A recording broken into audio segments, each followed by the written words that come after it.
ஆண்டவரே, எங்கள் தேசத்துக்காக ஜெபிக்கும் போது என்னையை நான் தாழ்த்தணும். எனக்குள்ளே இருக்கிற பெருமையெல்லாம் எடுத்து போட்டுருங்க. எனக்குள்ளே என் ஜெபமெல்லாம் நிறைய கேட்டிருக்கு அப்படின்னு சொல்லி கூட நாம் பெருமைப்பட்டுறக்கூடாது. ஆண்டவருடைய சமூகத்தில் எல்லாரும் ஜெபம் பண்ணுவோமா? ஆண்டவரே, எங்கள் இந்திய தேசம் ஒரு பெரிய ஒரு ஆசீர்வாதத்தை நீர் கட்டளையிடுவேன்னு சொல்லி, சேமத்தை கொடுப்பேன்னு சொல்லி வாக்கு பண்ணியிருக்கிறேன். அதற்கு எப்படி ஜெபிக்கணும்னு சொல்லி வசனத்தில் நீர் எங்களுக்கு தந்திருக்கிறேன். எல்லாரும் வாயை திறந்து ஜெபம் பண்ணுவோமா? ஆண்டவரே, அப்பா, நாங்கள் உங்களுடைய சமூகத்தில் ஜெபிக்கிறோம் ஐயா.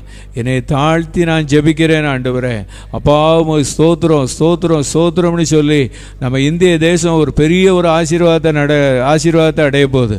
ஆமேன். இந்திய தேசத்தில் எல்லாரும் நல்ல வேலை வாய்ப்பை பெறுவாங்க.